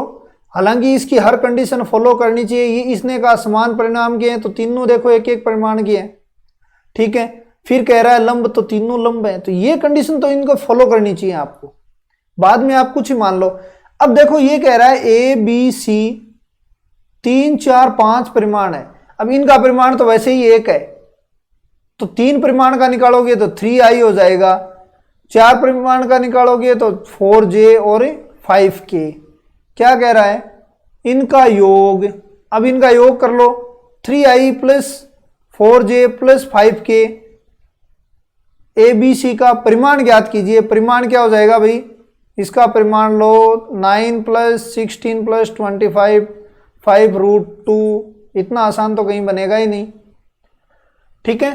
तो चीज को समझा करो ऐसे कि आई जे माना मैंने, फिर इसका एंगल निकाला, angle cos theta equal to क्या होता है, इसको मैंने ए मान लिया पूरे को, इसको बी मान लिया, ए डॉट बी तो मॉडुलस ए और बी, ठीक है। तो बड़े क्वेश्चनों में तो देखो मैं आज भी शॉर्ट ट्रिक यूज करूंगा, क्योंकि इतने बड़े क्वेश्चन आप करना। अब देखो प्रश्नावली के क्वेश्चन ही ले लेते हैं डायरेक्ट ही, ठीक है। ज्यादातर क्वेश्चन को ओरली चलेंगे। देखो ये 4 परिमाण और 5 परिमाण के इकाई सदिश का आप निकालना, एंगल निकालना, ए डॉट बी है तो ए डॉट बी का मान निकालना, कोई दिक्कत ही नहीं है। ये क्वेश्चन इंपॉर्टेंट आ गया, ये क्वेश्चन मैं मानता हूं कि आपको डायरेक्ट, सभी को तो मैं नहीं कह सकता, लेकिन कईयों को प्रॉब्लम हो सकती है, लेकिन प्रॉब्लम इतनी क्लास ले ली, ये 47 नंबर क्लास है, इसका मतलब प्रॉब्लम किसी का जो डेली देखता है उनका दिमाग चल गया। देखो ये क्या स्क्वायर है ना, हाँ, इसको मैं कर सकता हूं a B cos square theta, क्योंकि ए डॉट बी है कोस स्क्वायर थीटा, ये स्क्वायर स्क्वायर है, बस अपने को स्क्वायर स्क्वायर से तो वैसे ही कोई मतलब ही नहीं है। तो ये उधर से काटोगे तो वैसे कट भी जाएंगे, तो कोस स्क्वायर थीटा 1 होगा। ये बात बिल्कुल ही सही कह रहा है, ये बिल्कुल सही इसलिए रहा है कि कोस स्क्वायर की वैल्यू 0 और 1 के बीच में होगी, 1 से तो कम ही होगी, अधिकतम हो सकती है तो 1 के इक्वल हो सकती है, तो ये तो डायरेक्ट इसकी सही बात है। अब देखो ये एंगल निकालना, लेमडा लंबवत है तो मल्टीपल करना, देखो 8 -2 लेमडा -2, तो 8 -2 लेमडा -2 इक्वल टू 0, तो ये क्या लेमडा इक्वल टू 0 ही आ रहा है क्या? नहीं, एट -2 है, हाँ 2 है, तो ये क्या हो जाएगा, लेमडा इक्वल टू 3 आ जाएगा। इसी तरीके से आपको शॉर्ट में लिखना है। बी पर प्रक्षेप है, अब देखो क्या होगा, ऊपर तो ए डॉट बी, की के ऊपर है, ई के ऊपर है, तो ई को मापांक लिख दो के 9, 36 और 4, ठीक है, तो 7 बन जाएगा नीचे वाला, ऊपर ए डॉट बी आप मल्टीप्लाई कर लेना। ये समकोण त्रिभुज है, इसका मतलब ए डॉट बी 90 डिग्री होगा। ये क्वेश्चन हमने कॉम्प्लेक्स में कर चुके हैं, दोबारा देख लो एक बार, हालांकि कॉम्प्लेक्स में ये क्वेश्चन हमने कर चुके हैं। देखो a dot a plus b equal to a minus b, ठीक है। अब देखो इसको स्क्वायर करो,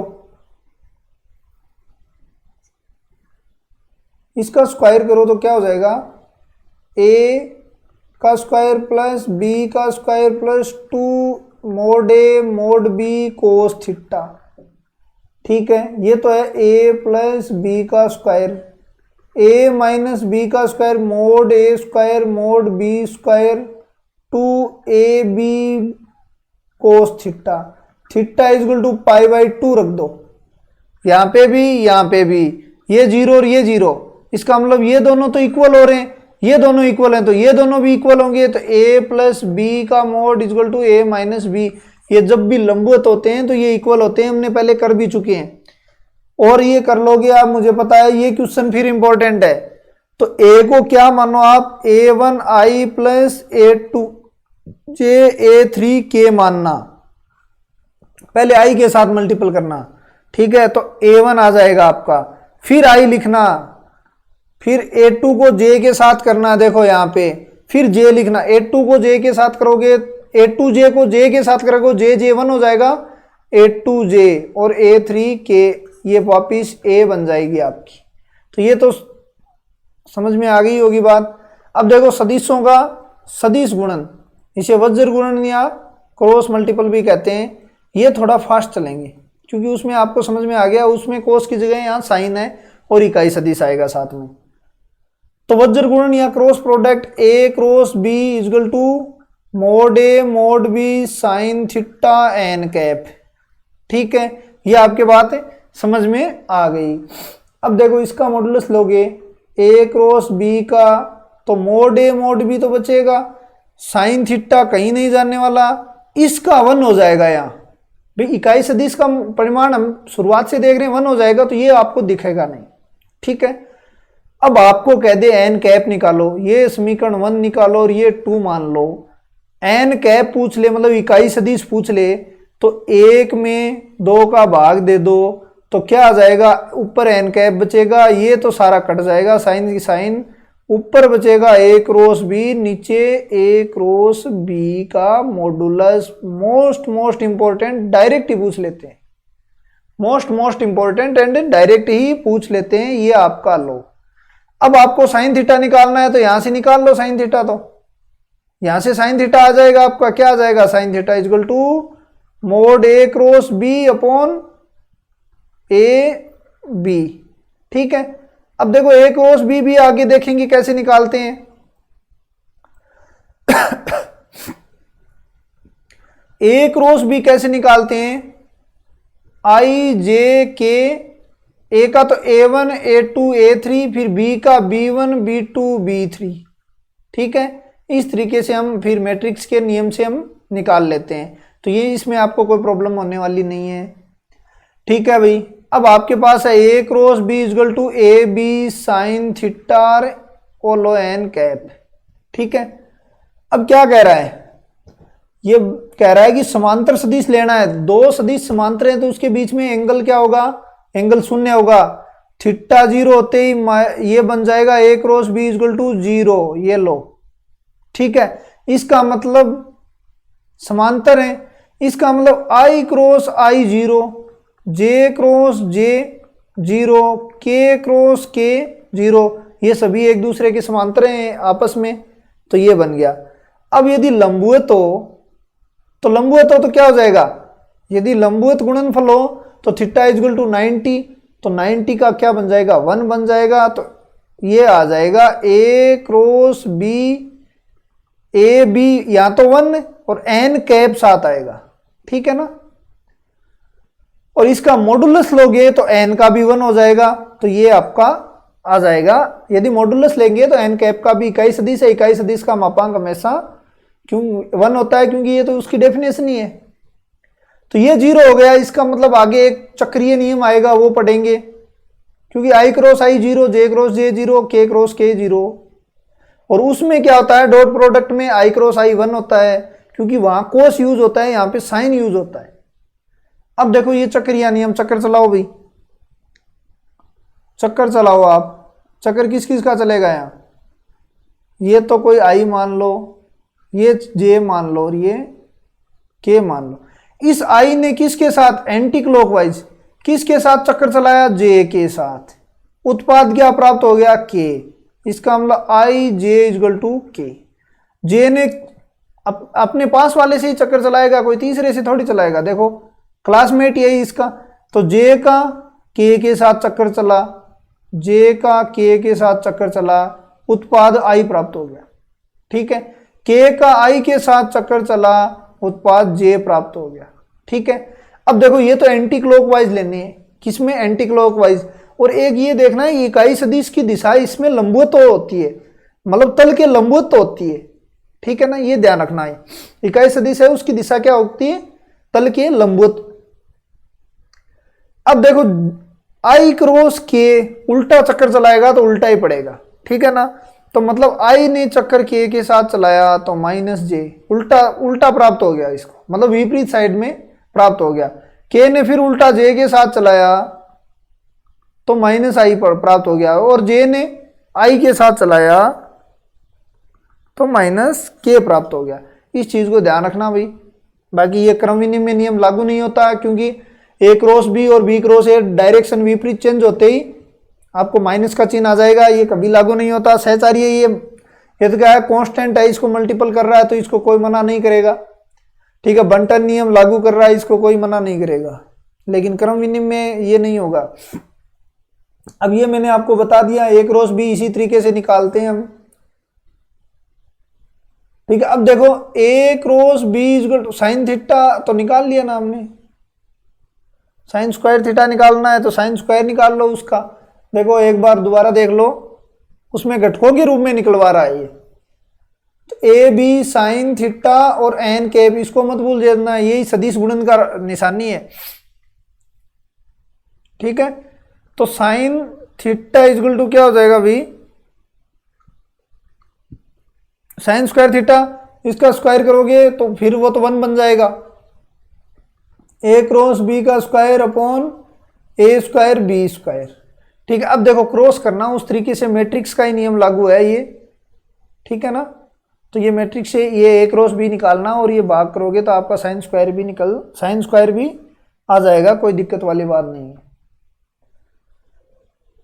अब देखो हाँ, ये आ गया त्रिभुज का क्षेत्रफल, ठीक है।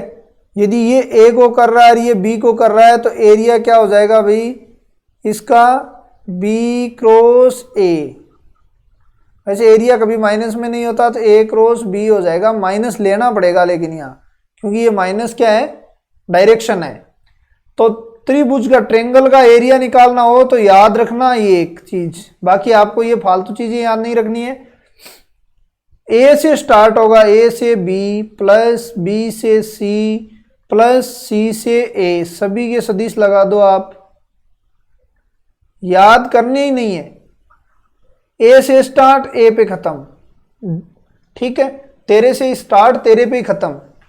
तो ए से बी, बी से सी, सी से ए, ये आपका एरिया बन गया, ठीक है। बाकी मैट्रिक्स नियम से अभी आप निकाल सकते हो, हाफ कर सकते हो, बी क्रॉस ए लेके हाफ कर सकते हो, कोई दिक्कत नहीं है। लेकिन ये भी इजी तरीका है, लेकिन एग्जाम में मैट्रिक्स नियम से निकालना। एग्जाम में आपको क्या करना है, हमने खूब निकाला है कॉम्प्लेक्स में भी, 1/2 आई जे के B1 B2 B3 A1 A2 A3, ठीक है। मैंने नींद में नहीं लिखा है, बी क्रॉस ए लिखा हुआ है, मैंने बी क्रॉस ए का लिखा है।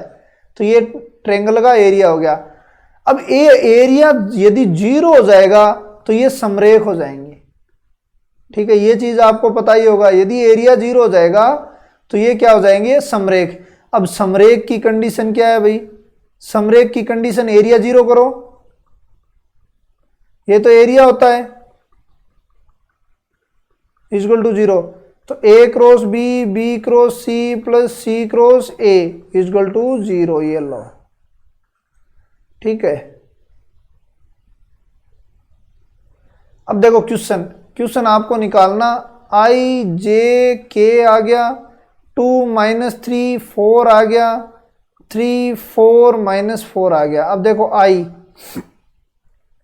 12 माइनस का 4 हो गया क्या, माइनस का जे, माइनस का 8, माइनस का 12, माइनस का 20, प्लस का के, तो 8 - 9 17, 8 + 17 प्लस का 17।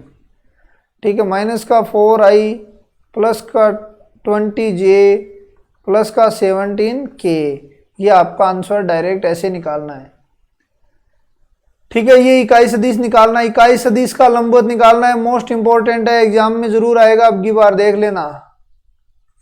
तो पहले ए क्रॉस बी निकालोगे उसी तरीके से, और फिर उसी का मॉड्यूलस निकालोगे आप। ठीक है, तो देखो आप मैं थोड़ा निकाल देता हूं मैं, ए जे के 3 1 2 2 - 2 2। देखो आई इक्वल टू फास्टली निकालते हैं हम, 2 प्लस का 4 6, माइनस का जे, ठीक है, 6 - का 4 2 प्लस का के, माइनस का 6 माइनस का 2 माइनस का 8 अपॉन 36 4 प्लस ये लो, तो ये कितना हो जाएगा 40 104 नीचे, तो ऊपर देखना क्या होगा, ऊपर तो यही होगा और क्या है। अब ये देखो मोस्ट इंपॉर्टेंट मान लो जी, कैसे भी मान लो क्वेश्चन पूछ ही लेते हैं ये कि ये एक दूसरे के समांतर हैं या नहीं है। तो a - d आपको दे दिया और b - c दे दिया कि समांतर हैं या नहीं, तो इसको क्रॉस प्रोडक्ट से निकाल लो, क्योंकि यहाँ पे कंडीशन क्रॉस प्रोडक्ट में दी है, नहीं तो हम क्या पता कोस वाला जुगाड़ लगाते। तो a क्रॉस b क्या हो जाएगा, a क्रॉस b लो, ठीक है, माइनस का a cross c low, minus का d क्रॉस b लो, प्लस का d क्रॉस c लो। अब देखो a क्रॉस b को तो a क्रॉस b रख लो आप, लेकिन a क्रॉस c को क्या रख दो आप, a क्रॉस b को तो a क्रॉस b, ये क्या रख लो b क्रॉस d रख लो यहां से, और ये प्लस का हो जाएगा b क्रॉस d, क्योंकि चेंज कर दिया है मैंने, और ये सी डी है, तो सी डी को क्या रख लो माइनस का a क्रॉस b, ये देखो चेंज होगा तो माइनस आएगा, और फिर सी डी को ए बी रख लिया, ये लो कट गया। अब जब ये क्रॉस 0 हो जाता है इसका मतलब क्या होता है, समांतर होती है। ठीक है, जब भी, क्योंकि साइन थीटा इक्वल टू 0 आ जाएगा समांतर हो जाएगी। ठीक है, ये कर लिया हमने, कोई दिक्कत ही नहीं है। ये भी इंपॉर्टेंट क्वेश्चन है, ये क्या कह रहा है भाई, a - c equal to lambda b है, सिद्ध करना है कि लेमडा एक अदिश राशि है, मतलब इसको समांतर सिद्ध कर दो, समांतर सिद्ध कर दोगे तो क्या हो जाएगा, ये एक अदिश राशि है। ठीक है, तो चाहे अपने पास दिया हुआ क्या है, a cross b equal to c cross b दिया हुआ है, इसको इधर ले आओ, a cross b minus c cross b equal to 0, a cross c नहीं a minus c cross b equal to 0। अब ये दोनों देखो समांतर हैं या नहीं है, दोनों यदि समांतर हैं तो यहाँ पे कोई न कोई अचर है, क्योंकि समांतरी तो इक्वल हो सकते हैं अचर से मल्टीपल हो गए, और इसका एंगल क्या हो रहा है 0 आ रहा है, क्रॉस प्रोडक्ट 0 है, थीटा 0 है, इसका मतलब समांतर है। गुण a माइनस सी व b समांतर है, समांतर इसलिए है कि एंगल क्या आएगा, ये 0 आ रहा है, इसका क्रॉस प्रोडक्ट करो तो साइन थीटा 0 होगा, साइन थीटा थीटा 0 होगा, तो ये लेमडा क्या होगा भाई, फिर तो अचर ही होगा, क्योंकि देखो आयोटा और 2 आयोटा भी समांतर होती है। ये निकालना विलंब की इकाई सदिश, ए बी निकालना, फिर ए सी निकालना और फिर इसका करना। अब देखो सदिश का गुणनफल वही लगाना अपने को, लंबवत इकाई सदिश n cap equal to a cross b upon a cross b. ठीक है, ये निकालना, ये गुणा करना, एक दूसरे से कट जाएंगे। ठीक है, कोई दिक्कत नहीं है, ये करना कोई दिक्कत नहीं है। इसमें भाई देखो ए क्रॉस बी का मान ज्ञात करना है। ए डॉट बी 12 दे दिया, इंपॉर्टेंट क्वेश्चन है, 12 दे दिया। A B cos theta equal to 12 आ गया आपका। क्यों डॉट को लिख सकते हैं, ए बी को मैं यहाँ ले जाऊं, लेकिन ए बी की मान क्या है 20 दिया हुआ है अपने को। तो ये क्या हो गया भाई, कितने से कटेगा 3/5। तो कोस थीटा इक्वल टू 3/5 है, तो साइन थीटा इक्वल टू 4/5 हो जाएगा। अब ए क्रॉस बी निकालो, A cross B equal to A B sine theta. तो 10 × 2 × 4 × 5 ये लो, 2 × 16 ये लो। ठीक है, 9 इकाई प्रमाण, पहले तो इकाई निकालना, ए क्रॉस बी मॉडुलस निकालना, फिर 9 से मल्टीप्लाई करना। ठीक है, देखो इससे मल्टीप्लाई करोगे तो आपका हो ही जाएगा ये क्वेश्चन। देखो ए क्रॉस ए तो 0 हो जाएगा और बी क्रॉस बी 0 हो जाएगा।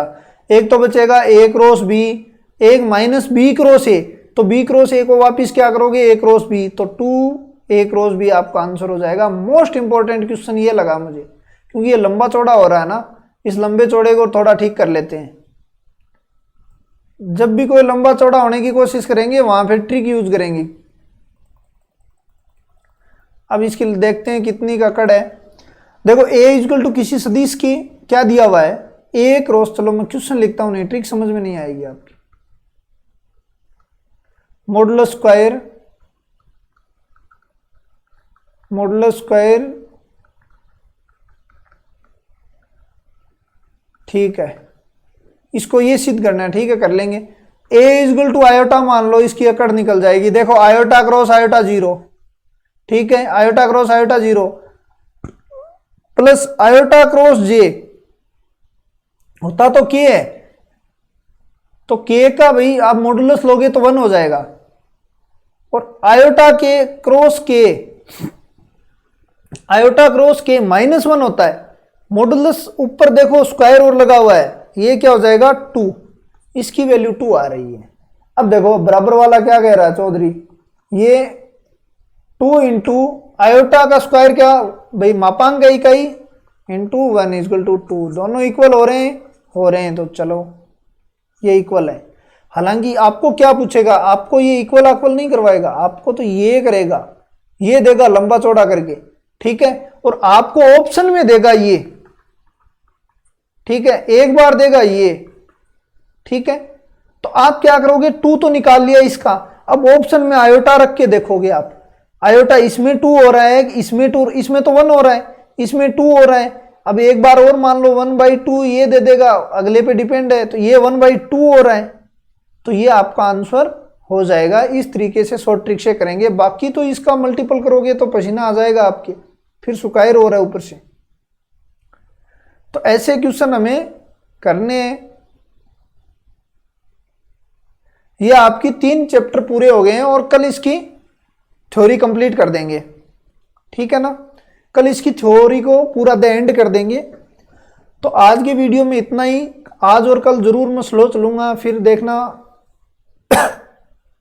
कल इसकी थ्योरी कंप्लीट करके और क्वेश्चनों में आएंगे। फिर कल इसके आरबीएससी के भी कर देंगे क्वेश्चन, और फिर एसआर सैनिक। देखो जब हार्ड क्वेश्चन नहीं होना तब मजा नहीं आता, नहीं तो आपको मजा आएगा, नहीं को मेरे को मजा आएगा। तो हार्ड क्वेश्चन लेके आने की कोशिश करेंगे। और एसआर सैनिक की टेंशन मतलब लगभग 450-500 क्वेश्चन करने वाले हैं, 50 एक ये हो जाएंगे, 500 क्वेश्चन तो आराम से हो जाएंगे अपने को, कट पीट के भी 500 क्वेश्चन हम कर लेंगे आराम से। और 500 क्वेश्चन लगभग कम से कम मानो तो 2 क्वेश्चन एक तरीके का है तो 250 प्रकार के क्वेश्चन आपके सामने आ जाएंगे। तो फिर तो दिमाग इतना तो खुल ही जाएगा, ऐसा यदि लोग लगाओ थोड़ा ही है। तो ठीक है, आज का इतना ही। यदि ये वीडियो आपको अच्छा लगा हो तो कमेंट वगैरह भी थोड़ा कर दिया करो, धर्म निभा दिया करो ये भी आपका, ताकि हमें भी मोटिवेशन मिले आपको ये वीडियो कैसा लगा, हमें क्या सुधार करना है। देखो कुछ नेगेटिव पॉइंट है, मुझे भी पता है कि देखो बोर्ड की आवश्यकता, ऐसी कोई बात नहीं है, बोर्ड की आवश्यकता, डिजिटल बोर्ड, देखो व्हाइट बोर्ड लेके आने से कोई फायदा नहीं है, जो विनोद शर्मा और लोकेश सैनी दोनों कह रहे थे कि आप व्हाइट बोर्ड ले गए, आपको कंटेंट पसंद आ रहा है ना, तो आप कुछ एक चीज़ों को, यदि कंटेंट आपको अच्छा लग रहा है तो कुछ चीज़ तो आप कॉम्प्रोमाइज भी कर सकते हैं, ऐसी कोई बात नहीं है। ठीक है, तो आज बस इतना ही।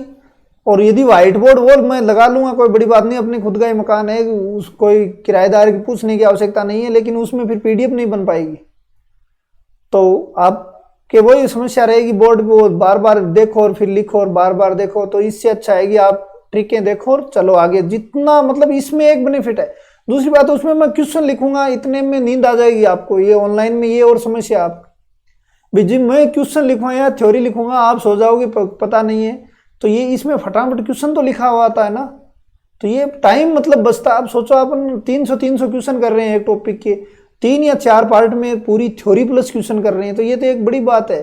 किसी कोचिंग में आपको देखो, कोचिंग में और इसमें फास्ट होता है, ऑनलाइन और ऑफलाइन फास्ट इसलिए होते हैं कि कोचिंग में एक दूसरे से बातें भी हो जाती हैं थोड़ी बहुत, लगभग आधी 1-2 घंटे में से 1 घंटा ही पढ़ाई होती है, कई बार पानी पीना पड़ जाता है, कई बार कुछ भी है, कई बार कोई ऑफिस में से बुला लेता है, तो कोचिंग में 2 घंटे में से 1 घंटा ही है। लेकिन आप ऑनलाइन को चूज करो, अपने को आदत डालो, आदत सबसे बड़ी चीज़ है। ऐसी कोई चीज़ नहीं है कि इंसान कर नहीं सकता, सब कुछ कर सकता है, आदत सबसे बड़ी चीज़ होती है। तो बोर्ड बार्ड का इश्यू थोड़ा कॉम्प्रोमाइज करो इसको, और यदि कंटेंट में कोई प्रॉब्लम है ना, तो कंटेंट के बारे में लिखो आप, कि आप मतलब ये समझाने का थोड़ा क्या है, लैंग्वेज वगैरह जो भी है, ठीक है। हालांकि मैं पूरी आपकी लैंग्वेज में कोशिश करता हूँ कि ये ऐसे आएगा तो आपको समझ में आए, बाकी मेरा कोई उद्देश्य नहीं है कि मैं यहाँ प्रदर्शन करूँ। ठीक है, तो आज बस इतना ही, धन्यवाद, जय हिंद, जय भारत।